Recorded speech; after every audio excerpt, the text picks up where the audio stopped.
What's going on, guys? Welcome back to the Nightowl channel. Welcome back to the series where we count down the top Dynasty Warriors characters as the latest game. Coming in at number 33, we have the self-proclaimed emperor and founder of Shu, Liu Bei. Liu Bei was known to have been an ambitious and charismatic leader who had the affable power to draw people to him. Roman to the Three Kingdoms is famous for depicting him as a modest and merciful warlord who cherished his devoted followers. In the Dynasty Warriors series, Cao Cao is depicted as his main rival.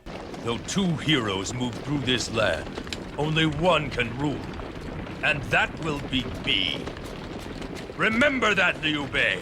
Before we jump into how Liu Bei, one of the OG characters of the series, has changed since his Playboy debut back in Dynasty Warriors 2, let's take a look at the popularity polls to see why the founder of the Shu Kingdom is up here at number 33. In the first popularity poll, Liu Bei received 622 votes out of a total of over 75,000 votes, putting him down at the 50th spot. In the second popularity poll, he's going to jump up to the 43rd spot. And then in my personal ranking, he's going to break the top 20 at the 19th spot. So for me personally, Liu Bei is the highest among the three lists because I genuinely like the character Liu Bei. He's not a particular favorite of mine, but he is a character that I highly respect and that I enjoyed playing when I played through the Dynasty Warriors series. I've always liked Liu Bei. He's always been a character that I've always liked to see how his story is portrayed in each of the games and how he interacts with his, followers, his benevolence and virtue, and just seeing that interaction with all of his followers and all of his vassals is really interesting to me because Liu Bei is very unique in that sense. Not saying that the other warlords and the other leaders don't care about their followers, but Liu Bei has a very unique factor in the sense that he can draw in people due to his charisma and the vision that he shares with them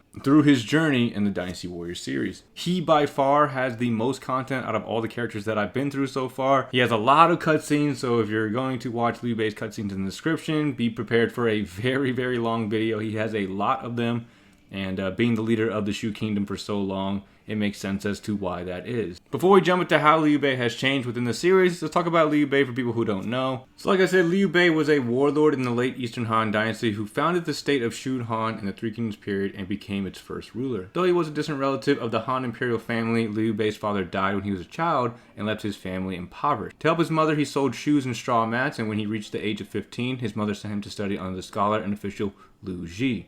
In his youth, Liu Bei was known as ambitious and charismatic, and he would eventually gather a militia army to help fight against the Yellow Turbans. Liu Bei was a virtuous and benevolent man who wanted to restore peace in the land. He is normally polite and modest to anyone he meets, and he's very empathetic with the common folk. He easily gains people's trust and support, and this particular trait makes him a feared adversary to his enemy Cao Cao. Though he has earned the respects of many subjects, Liu Bei often doubts his own abilities as a ruler and a warrior. He is prone to angst and doubt if there are too many deaths on either side of the field. So the main reason for Liu Bei building a kingdom and the vision and the foundation of which he stands for is for building a benevolent and peaceful world. He has a very strong connection to that of the people and will do everything in his power to help those in need. So within the games, Liu Bei is definitely portrayed as a benevolent and virtuous person. Reading through his historical information, I wanted to see if that ran true for the actual Liu Bei in history, and it seems to relatively run along the same tracks. I mean, he was so charismatic and I guess benevolent to the point where someone hired an assassin to kill Liu Bei. Liu Bei didn't realize his intention and treated him so generously that the assassin could not bring himself to kill him and informed Liu Bei before he left. Liu Bei was easily able to win the hearts of the people through history, and through the games they do a great job of portraying that through all the games that he is a part of, because that is the main thing for Liu Bei and the Shu Kingdom. And I can't help but root for Liu Bei as one of the leaders of the Three Kingdoms because it's not necessarily a trait that's unique just to Liu Bei, but because it's so extreme in his case, it definitely stands out more for him personally for the character. And that's what I've always liked about Liu Bei. Of course, his weapon style and his look has kind of drawn me to him as well. Mainly the personality of the way Liu Bei is and the way he's able to, put aside his nobility and remain humble throughout his journey is one of the main factors for me of why I like Liu Bei. Unfortunately, his emotions would eventually get to him after the death of Guan Yu. That would eventually lead to his downfall, but nonetheless, I think Liu Bei was a great ruler for the Shu Kingdom. I think he was a great ruler in general, and he was just a really good character to play through throughout all the games that I played Dynasty Warriors, and I've always enjoyed playing through Liu Bei. With that being said, we have a lot to go through with Liu Bei, so we're going to go ahead and jump right into it. And we're going to start off with Liu Bei's appearance, weapon style, and voice acting. So starting off with Liu Bei's appearance, his appearance is relatively the same in most of the games. Dynasty Warriors 6 is probably the most different from like Dynasty Warriors 5 to Dynasty Warriors 6. Then Dynasty Warriors 7 and 8, they kept like that similar look from Dynasty Warriors 6 and kind of maintained that for Dynasty Warriors 7 and 8. And then in Dynasty Warriors 9, they go back to the look in Dynasty Warriors, 4 and 5. And he relatively looks okay to me. I haven't had really any any problems with him. Even the jump from Dynasty Warriors 5 to Dynasty Warriors 6, and he had, you know, no facial hair, and he looked a lot younger, and he looked a lot different than, you know, the previous game. I think it fit well for Liu Bei. I really enjoyed playing him in Dynasty Warriors 6, 7, and 8, and I didn't really have much to complain about the way he looked in those games, even though he did look significantly different without all the armor and the helmet and of course the facial hair. I think he looks better with his facial hair. He looks more like a commanding officer, you know, a ruler. And I've always enjoyed the way he looks with the facial hair, but can't complain too much about the way he looks. I've always enjoyed it. Now, moving on to his weapon style. So Liu Bei only goes through a couple changes with his weapon style. In the first few games that he's a playable character, he has just a sword, just a Jian, a regular one-handed sword. And from Dynasty Warriors 6 and on, he becomes a character with the dual-wield sword. His weapon style throughout the games is pretty fun. I can't complain too much about it. His Musou attacks in the earlier games was a lot of fun. In the very first game, like Dynasty Warriors 2, the Musou attack was a very basic, like, the one they gave to like the basic officers and stuff, and then they still gave him the sword, but they changed his Musou attack to, I think he gave him like extra range on his like last 3 shots, which is pretty cool. I enjoyed that Musou attack. It had a little bit more oomph onto when you're killing people or attacking. I've always enjoyed those. And then the Musou attacks for Dynasty Warriors 6 and up, I didn't really like the ones in Dynasty Warriors 6. Dynasty Warriors 6 Musou attack was okay. And then Dynasty Warriors 7, 8, and 9, I think he maintains the same one throughout all the games. And they're fine. Don't really have too much to complain about. His arrow Musou in all those games is my favorite. Definitely really cool to see that. He like imbues his swords with lightning and then drops it on them. I mean, that's really cool to see. But I can't complain too much about his weapon style. I thought it was always pretty cool to use the dual swords, especially when they were first like introduced in Dynasty Warriors 6. That was pretty fun to play. Now moving on to his voice acting, I would say his voice acting is pretty good in most of the games. I can't really think of any games where it significantly stood out except for Dynasty Warriors 2. The voice acting in Dynasty Warriors 2 was so limited that you can't really even count it, but from Dynasty Warriors 3 and on, he goes through a bunch of changes with voice acting, but it's pretty good. I mean, it all fits him. I like Dynasty Warriors 6 the most. But I find that this old marketplace is a lot more comfortable than the Imperial throne will ever be. And I really enjoy his Dynasty Warriors 9 voice acting as well. It kind of fits him for who he is. It's about your fathers. About our dreams for a new age. It just goes really well with the character. I don't have really much to complain about with the voice acting. Dynasty Warriors 7 and 8 was really good as well. A land of benevolence is at hand. But my favorite is probably going to be Dynasty Warriors 6. But yeah, I can't complain too much about his voice acting. I always thought it was decently well for Liu Bei. Nothing out of the ordinary for him. And I think it's just fine for who he is. Now, moving on to the beefiest parts of the video, we're going to talk about his significant battles, his relationships, and his death. So his death is going to be the easiest to talk about because, I mean, the character can't die more than one time, but there's a lot of significant battles that Liu Bei has, and there is a whole lot of relationships that the character has as well. That's why he has so much content around him.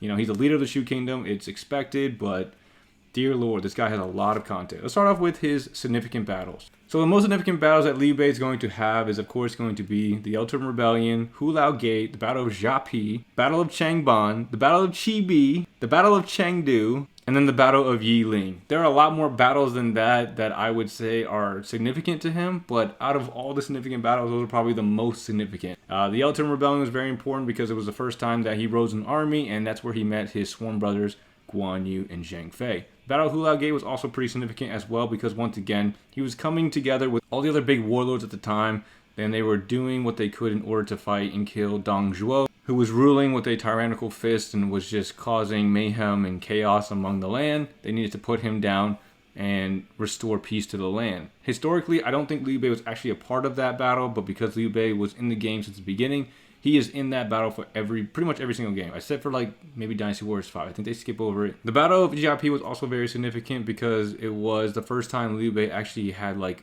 kind of a land of his own. He had his like own little home for a little bit. But unfortunately, when Lu Bu lost to Cao Cao, he came to Liu Bei for refuge.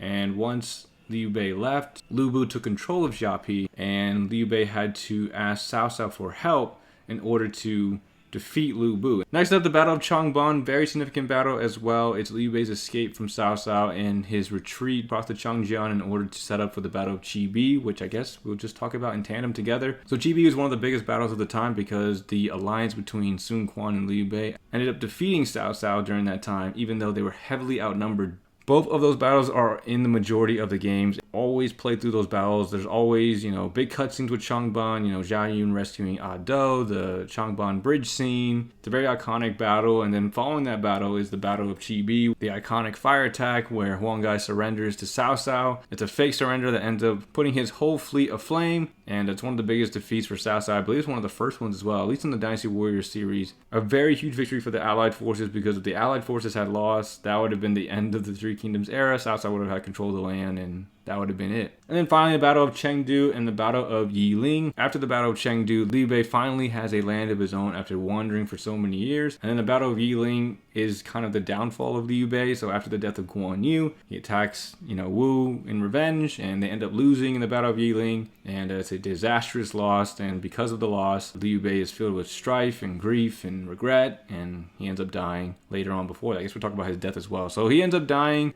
due to illness after the Battle of Yiling about a year later. Because he was extremely depressed after it happened, he ate poorly, he drank often, and neglected his health, and he was so shamed by defeat, it ended up killing him in the end. And on his deathbed, he named Zhuge Liang and Li Yan as regents to support Liu Shan and encourage his sons to live well and do right. But yeah, a lot of significant battles for Liu Bei, leader of the Shu Kingdom. He's going to have a bunch of them. Let's go ahead and wrap up the video with his relationships. So the main relationships he's going to have within the game is going to be with Guan Yu, Zhang Fei, Zhao Yun, Zhuge Liang, Sun Shang, and then of course Cao Cao. And then he also had minor relationships with like Zhang Jiao and Zuo Si and Meng Huo. Because he was such a benevolent person, he was able to make these relationships with other people who weren't even part of his kingdom. Just because they had that respect of who Liu Bei was and what he stood for. There are interactions within the series that Liu Bei has with some of these characters because of who Liu Bei is. So starting off with probably his most significant one is going to be with his sworn brothers, Zhang Fei and Guan Yu. One of the most significant events within most of the games is going to be the Oath of the Peach Garden. The Oath of the Peach Garden was a fictional event that Romance of the Three Kingdoms, romanticized the bond between him, Zhang Fei, and Guan Yu. It's a place where they make an oath and they become sworn brothers, where even though they didn't, they weren't born on the same day, they vowed to die on the same day. So his relationships with Guan Yu and Zhang Fei is extremely important to Liu Bei because they are the foundation of the Shu Kingdom. They're the ones who are closest to him, and they've helped him through pretty much everything. They were there from the beginning, and when you have that kind of bond with somebody, it's very difficult to deal with the fact when they die. So when Guan Yu passes away, when he gets killed by Sun Quan after, the Wu forces betray the alliance, and Zhang Fei is assassinated by his own people, Liu Bei is left all alone, and he has to deal with figuring out how to get through in the best way possible. He obviously didn't do it the best way possible. The Battle of Yiling was the result of that, and he ended up dying a little later because of his emotion. But very close relationship with those two. It's very evident in all the series. Anyone who plays the game will know how close that relationship is. And the Oath of the Peach Garden, the iconic scene with all the cherry blossoms, is between those three characters. Now his relationship with Zhuge Liang, again, another iconic relationship for Liu Bei because Zhuge Liang was known as a sleeping dragon. He was a strategist unlike any other in this game, and Liu Bei was able to recruit him to his side. When he first approached Zhuge Liang in his cabin or his house or wherever he lived, it took him 3 visits in order to successfully recruit Zhuge Liang to his cause. Because of his persistence and because of Liu Bei's vision and dream, Zhuge Liang ended up agreeing to serve him and became a pivotal character among the Shu Kingdom. He would end up being there up until his death, and he plays a significant role in a lot of the battles, which we'll talk about when we get to Zhuge Liang, but he is a pivotal character in the Shu Kingdom, and he had a very close relationship with Liu Bei up until Liu Bei's death. Next is Liu Bei's relationship with Zhao Yun, a very prominent character within the Shu Kingdom, one of the strongest and courageous and well-known characters within the Dynasty Warriors series. He's very close to Liu Bei, and Liu Bei definitely treasures him as one of his most valuable officers. And throughout pretty much all the games, you can see the interaction between him and Liu Bei, that bond that they have. And even though they're not as close as per se Guan Yu and Zhang Fei, Guan Yu, Zhang Fei, and all the other strong officers of Shu recognize Zhao Yun as a very talented and capable officer underneath Shu. And Liu Bei again was able to recruit somebody of that caliber due to his own benevolence and the way he was. That vision that Liu Bei had was so strong that it was able to recruit people of magnificent power and prominence. And like I said before, that was the main thing that Cao Cao was fearful of with Liu Bei. And then of course his relationship with Sun Shang is very prominent as well. It's his wife. The marriage to Sun Shang is the symbol that the friendship between the Sun family, and Liu Bei's kingdom was solidified, or as solidified as it could be. And of course he's going to have a close relationship with her because that's his wife, and that's someone that he treasures, I'm sure, very, very dearly. And that relationship wasn't really romanticized until Dynasty Warriors 5 and on.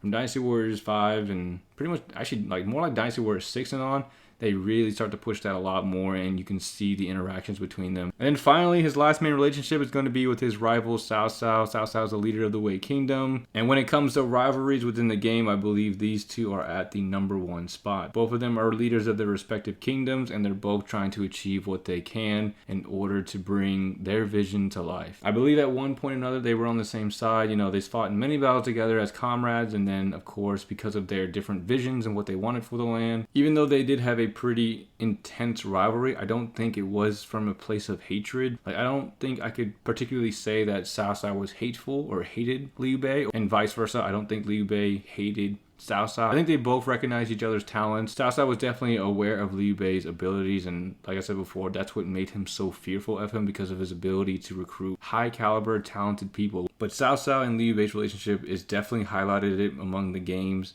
And they definitely have a rivalry all the way up until the end. I think Dynasty Warriors 8 highlights it the best. I've always liked Dynasty Warriors 8 because of the hypothetical situation. And hypothetically, if Liu Bei and Cao Cao were to clash and Liu Bei would come out to be victorious, it's really cool to see that even though, Cao Cao loses, he accepts his defeat. But yeah, that's pretty much it for Liu Bei. Definitely a longer video than some of the other characters. He had the most content out of all the characters I've done so far. I expect the exact same thing with Cao Cao. He's going to have a similar volume of content because of who they are. I mean, they are the leaders of their respective kingdoms. They've been a main player of the game for so long. They have a lot of content around them. Liu Bei definitely one of the biggest ones. Like I said, I've always enjoyed the character. I've always liked the character. Very iconic character for this series, and I'm looking forward to see how they depict him in the newest game. Again, if you're going to watch his cutscenes within the description, if you guys are a big Liu Bei fan, it's going to be long. It's going to be a long video. He has a lot of cutscenes from the first game he's in all the way up until now. That's all I have for Liu Bei here. Hope you guys enjoyed the video. Let me know down below if you guys use him, if you guys like him, or if I missed anything. There's a lot of information on Liu Bei, so I'm sure